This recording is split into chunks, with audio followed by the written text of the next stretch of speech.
नाम जप, सब कुछ इसी से प्राप्त हो जाएगा, विश्वास कर लीजिए। तो लोग पूछते हैं कौन सा नाम जप करें, तो पहली बात है कि जो आपके गुरु ने नाम दिया है वो नाम जप करो। यदि आपने गुरु नहीं बनाया तो जो नाम आपको भगवान का प्रिय, गोपाल शास्त्र नाम में 1000 नाम है, विष्णु शास्त्र नाम में 1000 नाम है, राम कृष्ण हरि शिव, जो नाम आपको प्रिय हो नाम जप करो। वो आपको गुरु से मिला देगा, गुरु मंत्र दिलवा देंगे, वो आपको भगवत प्राप्ति का सब वही नाम करवा देगा। आप शुरू तो करो नाम जप करना। जिनको सौभाग्य से गुरु मिल गए हैं, अपने गुरु के द्वारा दिए हुए नाम पर आसक्त हो जाओ। और मन का एक स्वभाव है, ये बगल में कुछ लेके चलने का स्वभाव है, गुरु से हटकर कुछ लेके चलने का। ये स्तोत्र ले लें, ये नाम ले लें, ये इसका स्वभाव है। इसी स्वभाव को हटाना है। गुरु ने कहा राम तो राम, गुरु ने कहा राधा तो राधा जीवन, उसी से आप देख लेना सब कुछ प्राप्त हो जाएगा। नाम की बड़ी महिमा है। विभिन्न ग्रंथों में भगवान के विभिन्न नामों को गाया गया है। जो तुम्हें नाम प्रिय लगे या जो गुरुदेव ने दिया है। 38 शास्त्र नाम तो हमारे पास है। भाई जी महाराज श्री हनुमान प्रसाद पोद्दार जी कहते 38 शास्त्र नाम तो हमारे पास है, 38 सहस्त्र नाम। और भगवान के अनंत नाम हैं। सभी भगवान के नाम समान बलशाली हैं, पर विशेषता होती गुरु प्रदत्त नाम में। जैसे गोस्वामी जी को राम नाम सर्वोपरि, चैतन्य महाप्रभु कृष्ण नाम सर्वोपरि, हरिवंश महाप्रभु राधा नाम सर्वोपरि, कोई हर्ज नहीं। उसी एक परम तत्व के अनेकों नाम हैं, जिसको जो प्रिय लगे खूब पकड़ लो उस नाम को जोर से, बार बार उसे जपो। राधा राधा राधा राधा राधा, अब 2 घंटा जपा, इसके बाद दे दिया पूरे विश्व को, धन्य हो जाए हमारा विश्व, हो गया। क्योंकि आपका भजन उतना जाकर समाज को सुख पहुंचाएगा। इसलिए गुरु मुख से ही नाम जपना चाहिए। अगर नहीं है तो आप देख लो, कोई न कोई संत के मुख से वो नाम तो निकला ही है। राम कृष्ण हरि, जो भाई जी महाराज कह रहे हैं 38 शास्त्र नाम तो हमारे पास रखे हुए। तो जो भगवान का नाम निरंतर रटते हैं उनमें दिव्य शक्ति जागृत हो जाती। जैसे 2 लकड़ियों के बार बार घर्षण से अग्नि उत्पन्न हो जाती, शक्ति देखो ना। 2 पत्थरों को आप रगड़िए तो उनमें चिंगारी पैदा हो जाएगी। तो दिव्य चिदानंद में नाम जब हमारी जिह्वा पे रगड़ होती है तो उसमें ऐसी महान शक्ति जागृत होती। ज्ञान भक्ति वैराग्य विपत्ति दुख का नाश सब। देखो गोस्वामी जी सरल भाषा में कह रहे हैं, राम नाम मणिदीप धरि जीह देहरी द्वार, तुलसी भीतर बाहरहु जो चाहस उजियार। यदि हृदय में और जगत में भी लोक में मंगल चाहते हो तो अपनी जिह्वा रूपी देहरी पर, जो भीतर और बाहर दोनों को मंगल करेगी, नाम विराजमान कर लो। गोस्वामी जी को प्राण प्रिय है 2 अक्षर राम, ऐसे प्राण प्रिय है हमारा 2 अक्षर राधा। जिह्वा पे विराजमान कर लो, लोक परलोक सब मंगल को प्राप्त हो जाएगा।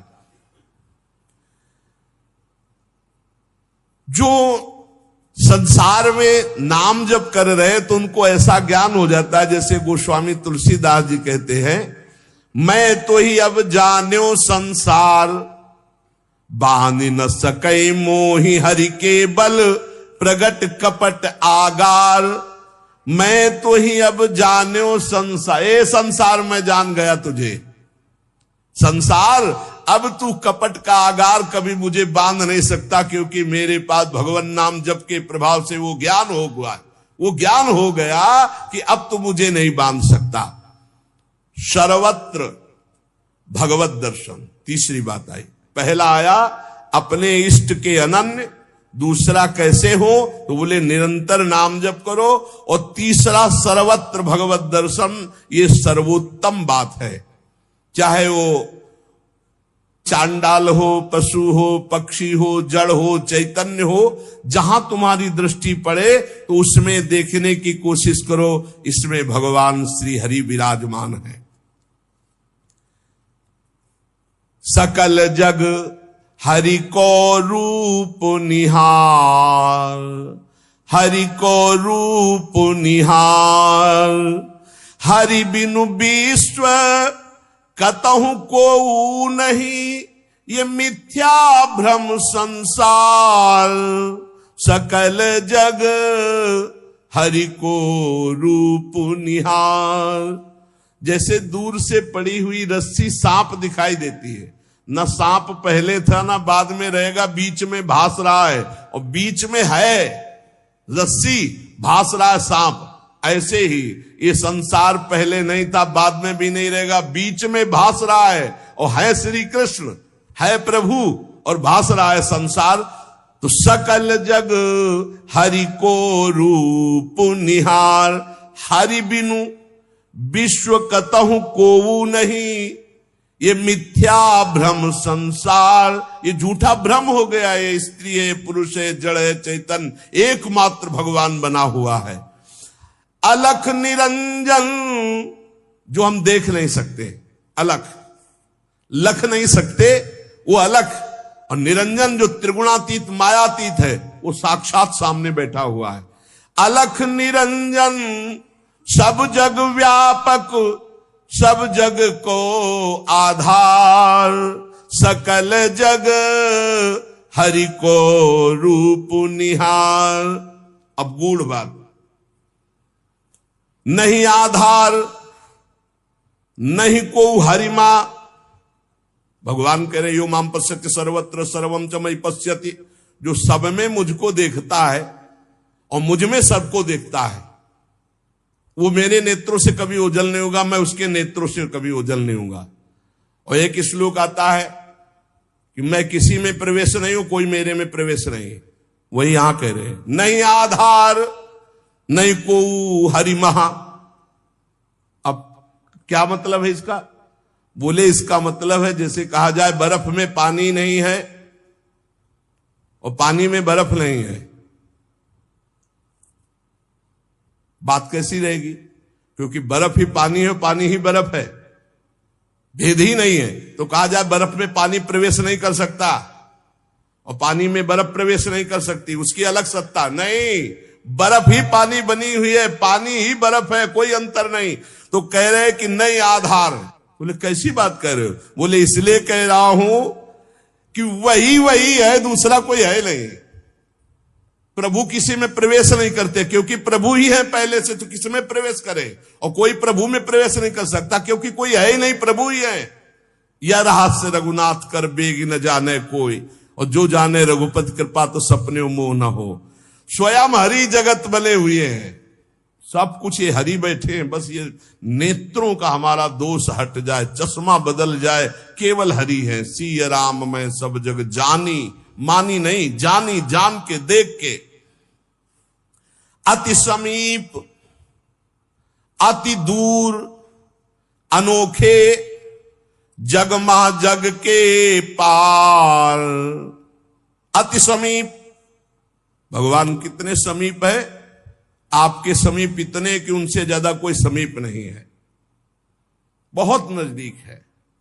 बहिरंतस्य भूतानाम अचरम चरमेव च सूक्ष्मात् तद विज्ञेयम दूरस्थम चान्तिके च तत्। इतने नजदीक है कि अपने आप से भी नजदीक हरि है, अपने आप से भी। आप अभी अपने को शरीर मान रहे हैं या मन मान रहे हैं या स्वभाव मान रहे हैं, स्थूल सूक्ष्म कारण तीनों से नजदीक भगवान है।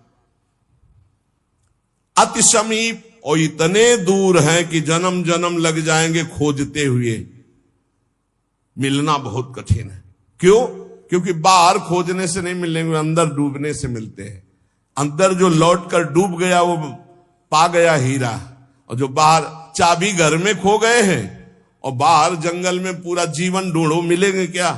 घर में लौटो तो सर्वात्मना न विसृजेत बहिरिंद्रियाणि अंतश्चर। अंतर में आओ, बहिर्मुख बात छोड़ो, अंतर्मुख हो करके एक चरण दास चित्त मनंतई से अकेले अंदर घुसो। कुछ लेके नहीं जाओगे, प्रेम गलियत साकरी, जितने संबंध सब ये बोझा है, नहीं ले जाओगे अंदर। अंतर्मुख अकेले होकर असंगो हम, और फिर ढूंढो तो मिल जाएगा, वही मिल जाएगा। और जब वो मिलेगा तो ढूंढने वाला नहीं रहेगा, केवल वही वो है। ये रहस्य, जानत तुम्हें तुम्हें हो जाई। अति समीप अति दूर अनोखे, जग महा जगते पार, जग महा जगते पार। अति समीप अति दूर, जो अनुभव करना चाहो, हमारे प्रभु की यही मानता है। इस खंभे में है तो यही मिलेंगे आपको, और हृदय में है तो यही हृदय में मिलेंगे, और बद्री नारायण में मिलेंगे तो बद्री नारायण में ही मिलेंगे। जहां जैसी भावना करोगे वैसे ही भगवान मिलेंगे। और सर्वत्र है तो सर्वत्र फिर यहां भी है। पय घृत, कैसे भगवान समाये हुए हैं, जैसे दूध में घी। पय घृत, अब दूध में पूड़ी बनाओ, नहीं बन पाएगी। अब प्रक्रिया है, दूध को दही जमाओ, दही का मंथन करो, मक्खन निकालो, मक्खन को सिराओ, घी आ गया। ऐसे ही गुरु प्रदत्त साधना के बिना यह दृष्टि नहीं प्राप्त हो सकती। सर्वत्र श्री भगवान है। भगवान कैसे समाये हुए? पय घृत, दूध में घी के समान। पावक काष्ठ, जैसे अग्नि और लकड़ी। लकड़ी में कहीं अग्नि है, लेकिन घर्षण करो, अरण्य मंथन उसी को तो कहते हैं। लकड़ी के घर्षण से अग्नि पैदा हो जाती। बोले बीज महा तरु, जैसे बीज में वृक्ष समाया हुआ है। फल पल्लव डार, जैसे एक छोटे से बीज में पूरा वृक्ष है, उसकी डाल भी है, उसका पत्ता भी है, उसका फल भी है। लेकिन उसको जब आप भूमि पर प्रक्रिया से गाड़े, बीज अंकुरित हो, तब आपको यह अनुभव में आएगा। तिमि हरि व्यापक अखिल विश्व महा, आनंद पूर्ण अपार। आनंद समुद्र भगवान ही सब रूपों में व्याप्त है। यही विधि एक बार निरखत जो, भव बारिधि होए पार। एक बार ये दृष्टि आ जाए कि सर्वत्र भगवान है, वो भव समुद्र से पार हो गया। पर इस दृष्टि में बड़ा धैर्य की जरूरत है, क्योंकि जहां आपकी दृष्टि हुई तहां माया अपना रंग शुरू कर देगी। सुख दुख लाभ हानि, चिरजीवन मृत्यु, मान अपमान, जो सभी तुम्हारे खेल, सभी में भरे तुम ही मेरे भगवान, वो देख सकता है। जब देखने चलोगे ना भगवान को, तो ये द्वंद अपना आक्रमण करेंगे। कभी सुख फंसा लेगा, कभी दुख, कभी लाभ, कभी हानि, कभी मृत्यु का भयावा, कभी मान, कभी अपमान। जो इन सब में भगवान को देखता है वही निकल पाएगा। बड़ा कठिन है जब कोई अपमान करे उसमें भगवान देखे। बड़ा कठिन है जब कोई मारने आवे, कोई कहे आओ भगवान मार दे आके। ऐसा बड़ा कठिन है। कोई हमें गाली दे, हानि करे, तिरस्कार करे, हम उसमें भगवान देखें, लेकिन है भगवान। बहुत कठिन है। भगवान एक ऐसी स्थिति दे तभी होता है, नहीं तो ऐसे। अब नामदेव जी ने जब कुत्ते में भगवान को देख लिया, भूत में भगवान को देख लिया, तो एक भगवान से सख्य भाव से बात करने लगे। एक दिन कहा, विठ्ठल भगवान, पांडुरंगा, आपकी कृपा से अब मैं सब में आपको पहचान लेता हूं। भगवान ने कहा सही। बोले आप किसी भी रूप में छुपो, अब हम आपको पहचान लेंगे। भगवान मुस्कुरा दे। बातचीत करते थे भगवान पांडुरंगा विठ्ठल भगवान। थोड़ी देर में विचार आया कि मंदिर में बैठ के भजन करने से बड़ी भीड़ हो रही, लोग आ जा रहे हैं, विक्षेप पड़ता, मंदिर के पीछे चलते हैं। अभी तक विचार नहीं आया था। अब मंदिर के पीछे जाके जो भजन में लगे, कीर्तन में, सो देखा कि 10 बच्चे आ गए, कबड्डी खेलने लगे। यहां बड़ा विक्षेप, चलो नदी किनारे चलते हैं। तो नदी किनारे जाकर कीर्तन करने लगे। अभी कीर्तन शुरू ही हुआ था कि वहां बैलगाड़ी से तंबू कनात उतरने लगी, हो हल्ला शुरू हो गया। उनके नजदीक दूर से गए, बोले यहां हम भजन करने आए थे, यहां भी उपद्रव शुरू किया। तो उसकी पत्नी गड़ासा लेके निकली। बोले हम भोजन की व्यवस्था भगवान ने कर दी है, मिल गया है, काट के अभी हम बनाते हैं, हम सब लोग खाते हैं। नामदेव जी ने कहा यहां तो मरने वाला प्रोग्राम शुरू हो गया, ये कौन लोग है जो हमें काट के खाएंगे। गड़ासा लेके दौड़ी नामदेव जी की तरफ। पति ने कहा तुम चिंता मत करो, दूसरा गड़ासा लेके वो दौड़े। अब वो नामदेव जी ने भजन तो फिर भी हो जाएगा जो जिंदा रहेंगे, और भागे मंदिर की तरफ, और सांस, और जैसे जैसे भागते पीछे से पकड़ पकड़ अब पकड़ा पर। जब नगर में प्रवेश किया तो वहां देखा कि कोई ने, फिर मंदिर में गया, कहा हा। विठल भगवान ने कहा क्या हो गया? बोले प्रभु बस 5 मिनट अगर हम चूक जाते। भगवान ने कहा क्या हो गया? बोले प्रभु ऐसा ऐसा घटना घटी, पता नहीं किस देश के वो लोग थे कि वो कह रहे थे लाओ काट के खाते हैं, और वो दौड़ पड़ी उनकी पत्नी। फिर वही बोले पहचाने नहीं क्या? बोले प्रभु पहचानना क्या है, वहां इतना बड़ा गड़ासा ले। बोले रुक्मिणी जी वो थी और मैं था, और कौन था? और कोई दूसरा थोड़ी था। बोले अगर मैं छुपना चाहूं तो तुम मुझे पहचान। बोले प्रभु प्रभु सोई जाले जी देव जलाई जालत तुम्हें। भगवान ये कभी अहंकार न कर ले कि मैं बड़ा भगत बन चुका हूं, सब में भगवान देखता हूं। ऐसा रूप लेके आएंगे कि समझ ही नहीं पाओगे। मान अपमान, सुख दुख, निंदा स्तुति, जन्म मृत्यु, इसे समान देखने वाला जीवन मुक्त होता है। देखो ये इस पर हमें समान होना पड़ेगा। द्वंद्व विमुक्ता सुख दुख संगई। क्या देखना होगा? सभी मेरे प्रभु के खेल हैं, सभी में प्रभु भरे हुए हैं, और प्रभु का पावन स्पर्श हमें प्राप्त हो रहा है। इससे मिलता मुझे सर्वदा, सब में सुखद तुम्हारा स्पर्श। अता नहीं हो पाते मन में कभी सोच उद्वेग अमर्ष। चाहे जैसी परिस्थिति हो, बहुत आनंद रहता है यदि भगवत भाव में रहोगे। जगत भाव में तो कैसे भी रहो दुख ही दुख है, भगवत भाव में बहुत आनंद। बोले जब कोई पीटता है, अपमान करता है, तो मुझे ये दिखाई देता है मेरे हरि है स्पर्श कर रहे हैं, आपके महान पावन स्पर्श का ये प्रेम। जब हम सर्वत्र भगवान देखते तो दुख नाम की चीज और भगवान का वास्तविक स्पर्श प्राप्त होता है।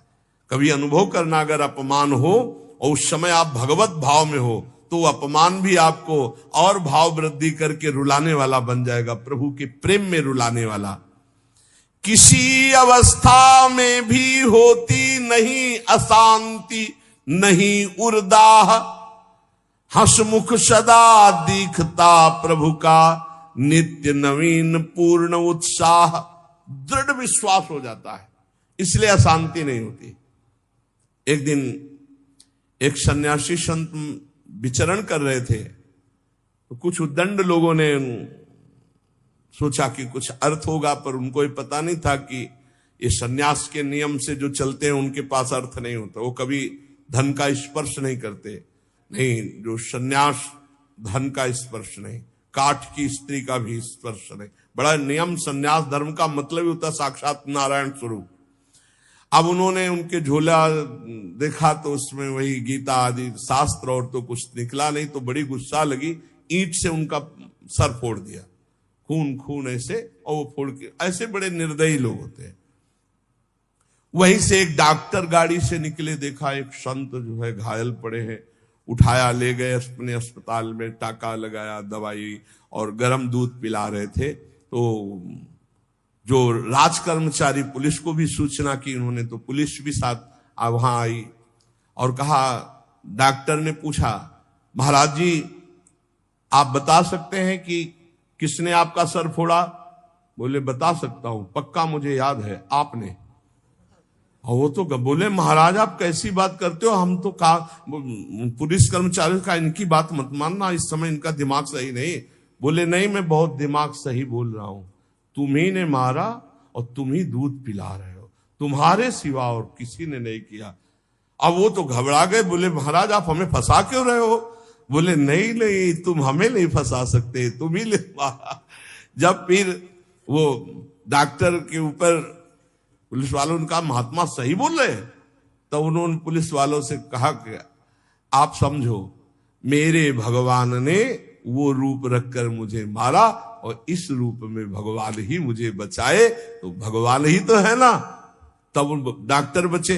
नहीं तो सिद्ध पुरुष अपनी भावना में बोल रहे, बेचारा फंस जाता। आप ही पीटने वाले हो और आप ही दूध पिलाने वाले हो, इसमें कोई अंतर। इसलिए किसी भी तरह उनके हृदय में अशांति या जलन नहीं होती। चाहे वो राम उपासक हो, शिव उपासक हो, कृष्ण उपासक हो, जगदम्बा उपासक, अपने इष्ट को सर्वोपरि मानना और किसी के भी इष्ट की निंदा न करना और उसको नीचा ना दिखाना, अपने लिए अपने इष्ट को सर्वोपरि मानना।